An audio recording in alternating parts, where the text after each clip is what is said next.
Three. And good evening, everybody, and welcome to Mishnah Mastery. We have got our live virtual studio audience on Zoom, to the thousands watching on Zoom, and the millions watching on YouTube. It is wonderful to have you all here tonight, as please God, we enter into the exciting world of Maseches Menachot, chapter 3, and hopefully chapter 4 as well. Let's see how we do for time. And there's a lot of fun stuff coming up. So without any further ado, let's get the words up on the screen. And cameras are still working. Look at that. Fantastic. So we are going to be starting with chapter 3 of Maseches Menachos. And I think we are ready to go. So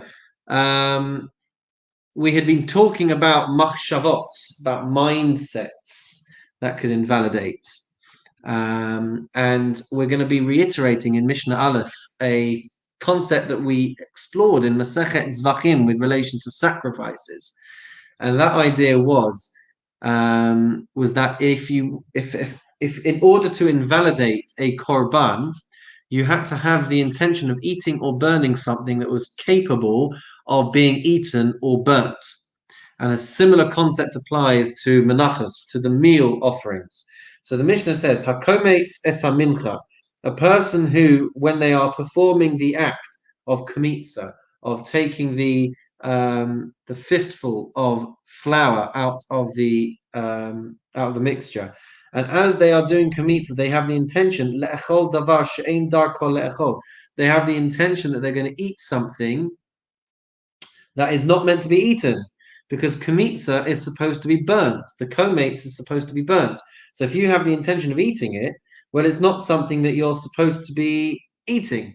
Or lahaktir davar she'ein darko lahaktir, you have the intention of burning something which is not supposed to be burnt. The rest of the mincha, the rest of the offering is not supposed to be burnt, it's supposed to be eaten. So if you have in mind that you're going to burn the rest of the mincha, then it's something that isn't supposed to be burnt. And the halacha is kasher, it still remains fit for use. Rabbi Eliezer, however, consistent with his opinion, I believe, in Masechet Zvachim, he says posel, it is going to disqualify it, it's going to be unfit. And that's because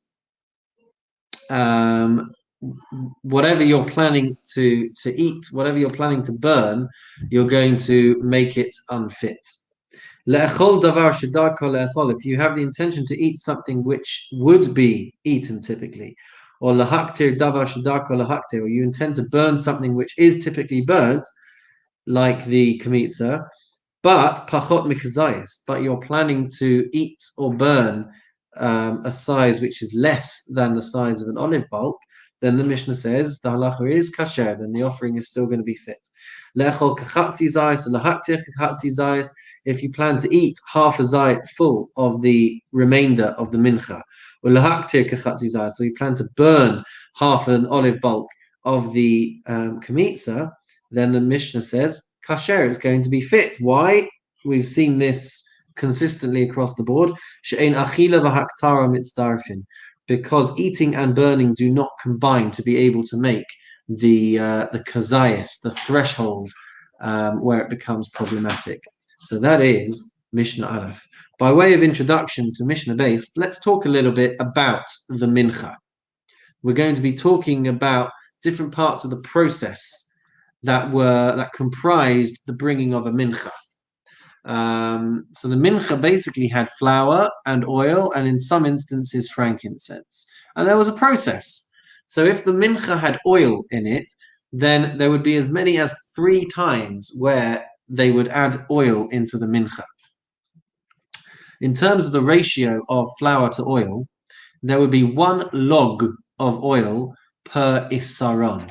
Now, I was a good boy, and I looked up how much a log is and how much an isaron is in modern standards. A log is it's just over half a liter, and an isaron is just over four liters, or 4 kilograms. It's about 4.3 or 4.4 kilos. So you would have about 600 milliliters of oil for every 4.4 kilos of flour.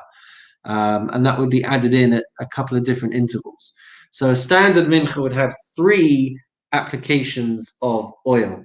So a minchas soles, a flour mincha, a voluntary mincha, would have 1 isar in a flour, which is about 4.3 kilos, and 1 log of oil, which is about 600 odd milliliters of oil. And first of all, you would pour in some of the oil, and then you would add flour, and then you would pour oil on top of the flour, and that is called yitzikas shemen. Yitzikas shemen. So that's pouring oil on top of the flour, which has already been put on top of some oil. Then you would mix it up, which is called blila, and then it would be put into a kli sharis, into a temple vessel. And then you'd put the remainder of the oil on top, and then you would add some frankincense to it. So the Mishnah says, Lo yatzak, if you did not pour oil on top of the flour. Instead, what happens is, let's say you put all of the oil in at the beginning, then you put all of the flour in on top of that. So lo yatzak, you don't have that second application of oil. Or lo valal, you didn't mix the flour and the oil before you put some more oil on the top of it, which you would do in a standard mincha. Or it was a mincha which required a process called petita. There was an additional stage for some of the menachos, not for a standard one, but for some of the menachos. There were 2 types of mincha offerings where you would bake the mincha and then break it into pieces. And then you would do kamitza from those pieces. So lo patas, the Mishnah says, if you didn't break it into these pieces, or lo malach, you didn't put salt over the entire mincha, or lo heinif, or if it was a mincha which required waving in all different directions, and you didn't do that. Lo higish, you didn't approach the mincha, you didn't bring the mincha. Certain menachos had to be brought to the southwest corner of the altar, and you did not do this. Or shipsasan pitin merubos, or you did break it into pieces, but you broke it into pieces which were too large, or maybe too small. V'lo meshachan, or there were some types of mincha, the wafer, the rikikin minchas, which had to have oil smeared onto them. So if you didn't do any of these, if you didn't do these particular parts of the process, then the Mishnah says ksheros. Then the Mishnah says the meal offering is still going to be kosher, it's still going to be fit. Says the Mishnah though, nisarev kumtza b'kometz chaverta. If you had 2 separate minchas, and then you had 2 separate kamitzas, and they are the similar kind of mincha. So the Mishnah says, Nisarev kumtza b'kometz chaverta. If you have a kamitza from one mincha which got mixed up with the kamitza from another mincha, or b'minchas kohanim, or it got mixed up with a priest's meal offering, or b'minchas kohen or Mashiach, or it got mixed up with the daily offering of the kohen gadol, or b'minchas nesachim, or it got mixed up with a minchas nesachim, which is the meal offering of the libations, which accompanied a korban olah and a korban shlamim and would be burnt in its entirety. Then the Mishnah says kashera, it would still be fit for use. Rabbi Yehuda says, b'minchas kohen Mashiach u'b'minchas nesachim pesula. Rabbi Yehuda says that unless the mincha that it got mixed up with had exactly the same ratio of flour to oil, Rabbi Yehuda says if it got mixed up with any other kind of mincha, then they would be psula. They would be invalidated. Shezob lilasa ava, the zob lilasa raka. The consistency is different between the 2 mixtures. One is a very thick mixture. If you have a log of oil mixed with an isaron of flour, that is going to be a thick mixture. But in a minchas kohen mashiach or a minchas nesachim where there's more oil, you've got 3 log of oil, which is 1.8 liters of oil mixed in with 4 and a bit kilos of flour. Then that's going to be a very loose consistency. So that's zubali lasa raka, v'hein bolos zomizah. And because the ratios are different, they're going to end up having an impact on each other. And according to Rabbi Yehuda, that's going to make it invalid. It's going to make it puzzle. I think that was pretty clear once you get an idea of the actual measurements of the ratios. So I'm glad I was able to finally clear some of that up. Moving on to Mishnah Gimel, there are 2 principles that are going to help us to understand Mishnah Gimel. Number 1 is, if a person has multiple menachos, so you're supposed to do komitza for each of these menachos separately. And number 2 is, you cannot burn something on the mizbeach which should not be burnt. So with that in mind, let's see if we can understand a little bit of Mishnah Gimel. Shtei menachos shelo nikmetzu. If you've got 2 menachos which got mixed together, 2 menachos that have not had komitza performed to them, v'nis arvu zubazu, and they get mixed up with each other. Good evening, Adrian. Im yachol likmot mizah. What just happened here? Im yachol likmot mizah. Am I still moving, by the way? Or am I frozen? Yeah, look at that. I'm still moving. So says the Mishnah, Im yachol likmot mizah bifnei atzmo mizah v'zit bifnei atzmo kasher. So even though these 2 minchas have been mixed together, if you're still able to somewhat distinguish the 2 separate mixtures of flour and oil, so that you can do komitza distinctly from one and komitza distinctly from the other, then the Mishnah says kasherus, they are still fit for use. V'im lav psulas, but if they become so mixed together you can't distinguish them, then they're going to be puzzle. That's, I guess, assuming as well that they are the same ratio. If you have a mincha which has had komitza performed to it, and it gets mixed with a mincha that has not had komitza performed on it, lo yaktir, then the Mishnah says you cannot burn the mixture on the altar, on the mizbeach. Vim hiktir, and if you did burn it, zoshenik matzah, the one that had komitza done to it, also levalim, the owners are going to fulfill their obligation. The zoshelonik matzah, and the one that hadn't had komitza done on it, lo alta levalim, the owners are not going to fulfill their obligation. Nis arev kumtza b'shiareha, if you have a handful which gets mixed back in with its remainder, the rest of the mincha, and it gets mixed together again with its komitza, or b'shiraim shel chaverta, or it gets mixed up with the remainder of another mincha which had its komitza done, and then the handful gets sent back in there again. The Mishnah says lo yaktir, you can no longer burn it. V'imiktir alta lebalim, and if you did burn it, then it is going to the owner will fulfill their obligation. What about mitma hakometz v'hikrivo? If the komitza, if the handful became contaminated with ritual impurity, and then you went and brought it up anyway, the Mishnah says hatzitz miratzeh, the front plate, the gold headband of the Kohen Gadol will effect atonement for it, even though it was invalid because it was tameh.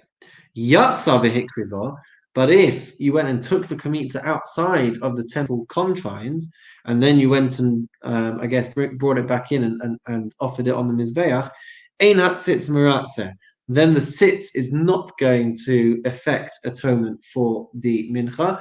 Shehatzitz meratzeh ala tameh, because it's capable of affecting acceptance for something which became impure, but it's not able to affect acceptance for something that leaves the perimeter of the base Hamikdash or the Azara. Mishnah Daled. Nitma'u shiareha, if the remainder of the mincha becomes ritually impure, or nisrafu shiareha, or the remainder of the mincha becomes burnt, which it's not supposed to, or avdu shiareha, or if it gets lost, kamidas Rabbi Eliezer, then the same rule that Rabbi Eliezer held with regards to a sacrifice, he is going to be consistent over here, and according to his principle, according to his line of logic and line of ruling, according to Rabbi Eliezer, kashera, it's still going to be kasher, because he held with regards to sacrifices that even if the flesh became invalid and you went and sprinkled the blood, he still holds that you have that it's still kosher, it's still fit to be sprinkled. Uchamidas Rabbi Yeshua, and consistent with Rabbi Yeshua's principle with regards to sacrifices, psula is going to be disqualified, and that's because if you that's because you don't sprinkle the blood if the flesh has become invalid. So over here, where the remainder of the mincha has become tameh or burnt or lost, so they are consistent in their opinions with regard to the mincha as they were with regards to the sacrifices. Says the Mishnah, Shelo bechli sharis, if the kamitza, if the handful is not put into a kli sharis, it's not put into a vessel of active service, then psula, the Mishnah says it's going to be disqualified, it's unfit. Rabbi Shimon machshir, Rabbi Shimon says that it is going to be kasher, because according to Rabbi Shimon, you don't need to have it in a kli sharis for transporting. So as long as at some point it makes its way into a kli sharis, it's going to still be kasher, even if it wasn't transported in a kli sharis. Hiktir kumtza pa'amayim. If you do kumitza twice, if you burn it twice in separate attempts, then the Mishnah says kashera. So it all has to be burnt. The average size of a kamitza was about 2 olive bulks worth, and it all has to be burnt. But if you were to burn it in 2 separate attempts, then the Mishnah says that's okay. It's still fit. It's still kosher. Mishnah, hey, says the Mishnah, hakometz, one who takes the kamitza, takes the handful, miyuta ma'akev es rubo. So since it all must be burnt up, if part of it wasn't burnt up, so failure to bring even a minority of the kamitza, that is going to prevent the rest of it from being considered valid. And so if part of the kamitza doesn't get burnt up, it's going to have an impact on the rest of the mincha, which should go to the kohanim. It's going to impact on the rest of the mincha and invalidate it. It's not going to be allowed to go to the kohanim. In a similar vein, ha-isaron, it has to be a full isaron. It has to be a full tenth of an ephah, which, as we said, is about 4.4 kilos. So all of that flour must go into the offering, and if it doesn't, miyutom akeves ruba. If it doesn't, then it's going to have an impact on the rest of the mincha. Hayayin, you have to have an exact measurement of yayin poured as a libation. If you don't, miyutom akeves ruba, the slightest amount is going to have an impact on the rest of it. Hashemen, we said that there's a measurement of oil, a log of oil, about 600 milliliters that's required. Miyutom akeves ruba. If you don't have that amount, it's going to be ma'akev. It's going to impact on the validity of the rest of the mincha. Hasoles v'hashemen, with regards to the flour and the oil, if they were brought separately, they will invalidate each other. So hasoles v'hashemen, if brought separately, ma'agvin zeh and zeh, they're going to impact on each other. Hakometz v'halavona, the handful and the frankincense, if they're not burnt, ma'agvin zeh and zeh, then they are going to invalidate the validity of the rest of the processes. So from Mishnah Vav, we're going to see other areas where things can be ma'akev. They can prevent the validity or the fulfillment of other aspects as well. So Shnei Seirei Yom Kippurim. So the 2 goats of Yom Kippur, one for Hashem and one as the scapegoat. If you don't have both, you can't bring if you don't have both, then you can't bring one on its own. So Ma'akvin Zeh, they have an impact on each other. you can't fulfill the mitzvah of one if you don't have the other. Shnei chivshei atzeres, the two lambs of or the two sheep on atzeres on Shavuot. Ma'akvin zeh zeh. If you don't have one, it's no good bringing the other. Shtei chalos, the two loaves that were brought on Shavuot. If you don't have one, you can't bring the other. Ma'akvos zod zod. Shnei sadarim, the two stacks of loaves of bread. So there were 12 loaves of bread brought each week on the shulchan, presented for a whole week on the shulchan, divided into two sadarim, two stacks. So if you don't have both stacks, it's going to impact on each other. Shnei vazichin, the two bowls, the two ladles of frankincense that were part of the showbreads, they have an impact on the other. It prevents the fulfillment of one if they're not both there. If you don't have the stacks of showbread and also the ladles of frankincense, then it's going to prevent the fulfillment of one or the other. Shnei minim shebanazir, the two types of bread which a nazir had to bring 10 loaves of two different types. One was called chalot, one was called rikikin. So they are going to be ma'akav on each other. Shlosha shebapara, the three key ingredients for a para aduma, the cedar wood, the hyssop, and the red band of wool. Arba shebatoda, the four types of bread. They had to bring 40 loaves of bread, 10 loaves each of the four different types of consistency of bread. Arba shebalulav, if you don't have all of the four species of the lulav, the esrog, the hadassim, and the arabos. Arba sheba metzora, if you don't have the four components that had to be brought by a metzora, so the cedar wood, the hyssop, the red band, and the two birds, if you didn't have all of those things, ma'akvin zeh, they're going to prevent the fulfillment of the other parts. The rest of the mitzvah cannot be done, even if you are missing some of these components. Says the Mishnah, Sheva Hazayos Sheba Para, when it comes to the 7 sprinklings of blood on Yom Kippur that were sprinkled on the curtain, I think. 7 sprinklings of the blood of the bull and the goat of Yom Kippur. Ma'akvos zoezo. Sheva Hazayos Shel Bein Abadim, the 7 sprinklings that went on the poles of the Aron.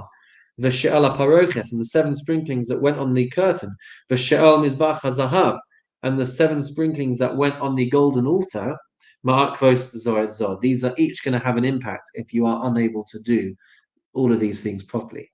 Mishnah Zayin, Shiva Knei Menorah. If you do not have 7 branches on the menorah, Ma'akvin Ze'ezeh, then it's no good lighting the other branches. Shiva Neroseha, Ma'akvin Ze'ezeh. If you do not have 7 lamps, you might have 7 branches, but you haven't lit all 7 of the candles, Ma'akvin Zeh, it's going to impact. Shtei parshios sheba mezuzah ma'akvos zeh. The 2 parshas of the mezuzah are equally important, and they're going to invalidate if you don't have each of them in the mezuzah, which are Shema and V'haya im Shamor. Va'afilu ksav echad ma'akvan. Even if you have one letter missing, it's going to be ma'akev. It's going to affect the validity. Arba parshios shabat tefillin ma'akvot zoezo. The 4 parshios of tefillin, which are Shema and Ve'ahavta.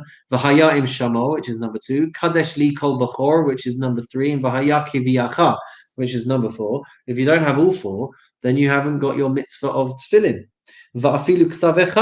Even one letter is going to impact its validity. If you don't have all 4 corners of a garment with tzitzis, it's going to be ma'akev. Because the 4 corners having tzitzis on them is one mitzvah. Rabbi Yishmael, interestingly, Rabbi Yishmael, Omer, arbatan arba mitzvahs. Actually, according to Rabbi Yishmael, the 4 of them are 4 discrete mitzvahs, and so if you're missing one, it's not going to be ma'akev on the rest. However, the halacha is not like Rabbi Yishmael. Mazel tov, everybody, on completing Perek Gimel, chapter 3, and we have got plenty of time to dip in to chapter 4. So thumbs up on the screen if you're happy to go on to chapter 4. We have got some thumbs. Any comments on or questions on chapter 3? Everything was so crystal clear, Rabbi Nick. You did an absolutely smashing job. I could repeat it verbally off by heart just from those explanations alone. Okay, chapter 4. Other areas which are ma'akev, which have an impact on different things. And it's interesting because we start off Mishnah Aleph talking about tcheles, which would seem to be linked in with the tzitzis that we were just reading about. And so it is a little strange that we start a new chapter and delve right into what seems to be a bit of a carry-on from the previous Mishnah. But by way of introduction to Mishnah Aleph, there are two biblical components to tzitzis. There are the white strings and there are the blue strings, the tcheles. So the Mishnah says, "Hatcheles eina ma'akeves es halavan." The tcheles, if you don't have tcheles, it's not going to stop you from fulfilling the mitzvah with white strings. For halavan eina ma'akeves hatcheles.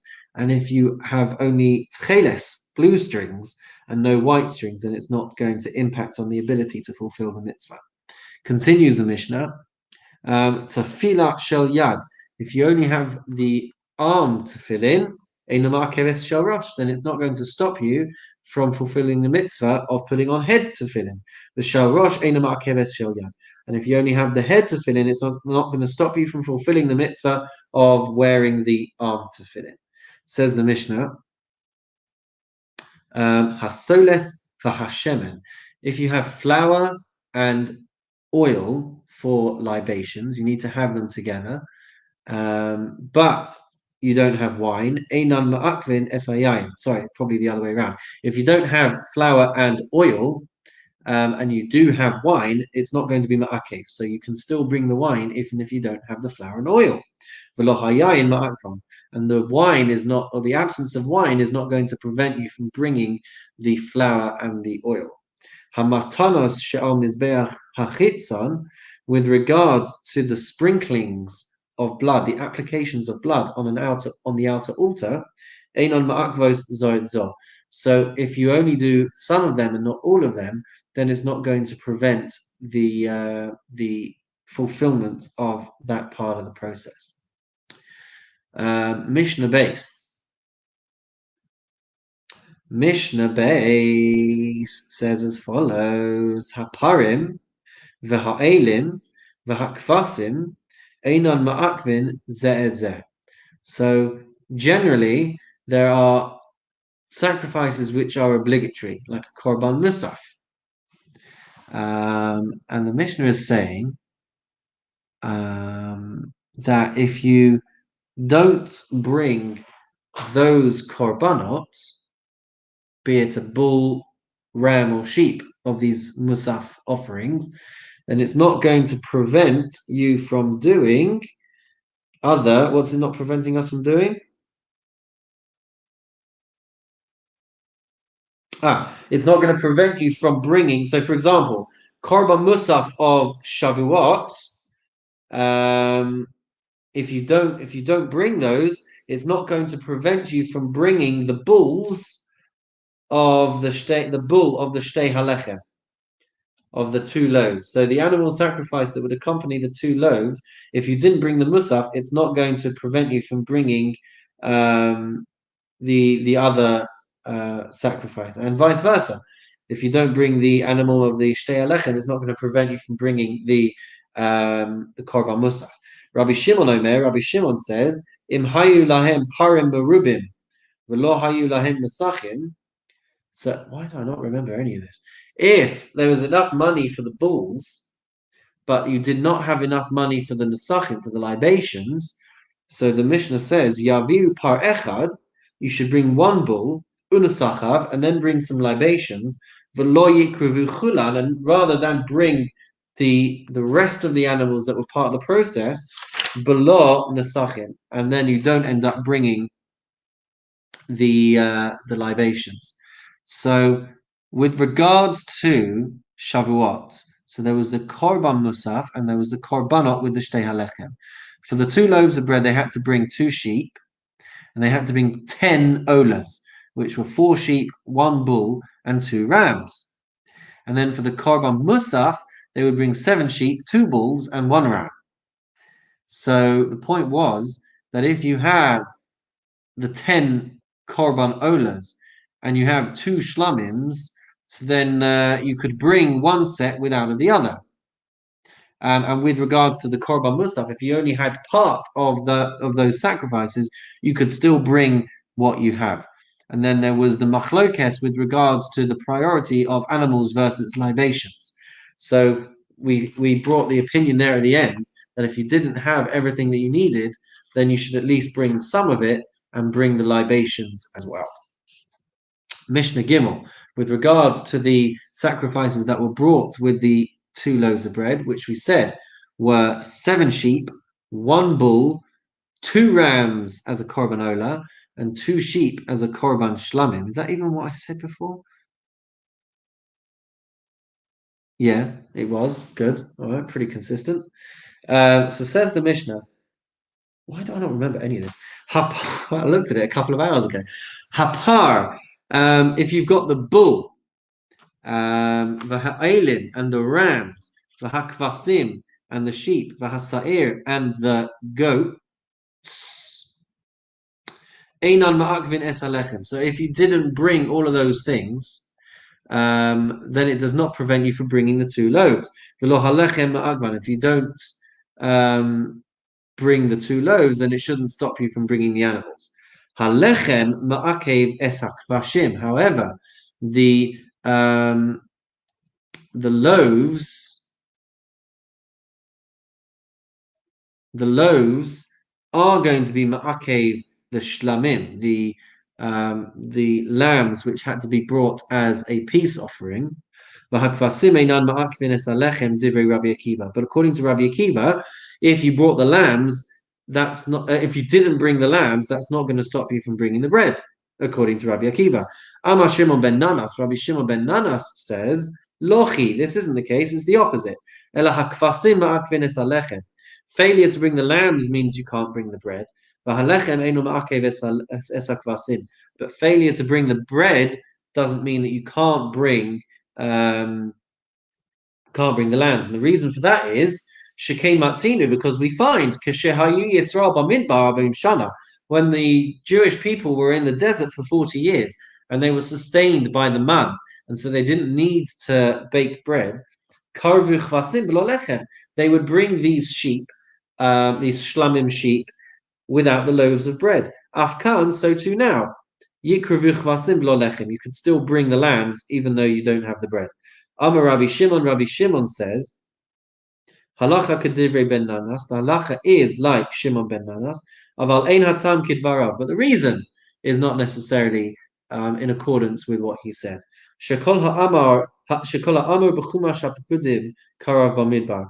Because anything that was said in the book of Pekudim, in the book of Bamidbar, Karav Bamidbar was brought in the Midbar, meaning that the Korbanot Musaf, the Musaf offerings which are talked about in Parshas Pinchas, they were sacrificed when the Jews were in the desert. And everything that was talked about in the book of Vayikra, which were the sacrifices that were brought along with the Shtei Alechem, lo karav bamidbar. These things were not brought in the desert. Mishebo la'aretz, but when they finally came into the land of Israel after the period of the 5 books of the Torah had finished, karvu elu va'elu, then they brought everything, and everything was done properly. So why then would we say that you can bring the sheep without the bread? Because the lambs permit themselves to be brought even without the bread. But the bread without the sheep, there is nothing there that is permitting and activating the ability to bring the loaves of bread. And that's why, if you don't have the sheep, you can't bring the bread. Mishnah Dalet. Hatmidin Einan Ma'akvin esa musafim. Failure to bring the daily sacrifices does not prevent you from bringing the korban musafs. V'lo ha-musafim ma'agvin es hatmidim. Failure to bring the musaf does not prevent you from bringing the tamid. V'lo ha-musafim ma'agvin zeh. And the korban musafs are not going to have an impact on each other. So I think this means if you had Shabbos and Rosh Chodesh, and you only brought one of them, then it's not going to impact the validity of that. The fact that you didn't bring the other one. Lo hikrivu keves baboker. If you did not bring a lamb in the morning as the korban tamid, yakruvu bein arbain, you would still bring the one in the evening. Amar Rabbi Shimon. Rabbi Shimon says, Masai, when is this the case? Bisman shehayu anusim or shogegin. That's only if you failed to bring the morning sacrifice because of uncontrollable circumstances, or you did it by accident. You unwittingly forgot to do it. Aval im hayu mazidid. But if you purposely didn't bring the lamb in the morning, then you lose the ability to bring the lamb in the afternoon. If you failed to do the ketores, the incense in the morning, then you can still do the second half of that in the afternoon. Amar Rabbi Shimon says, Rabbi Shimon says, scrolling down a little bit, if you didn't do the half in the morning, then you would do the whole lot in the afternoon.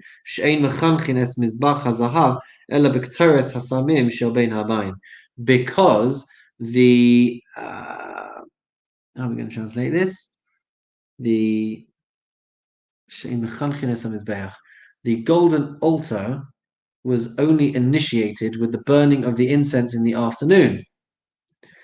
How are we explaining this?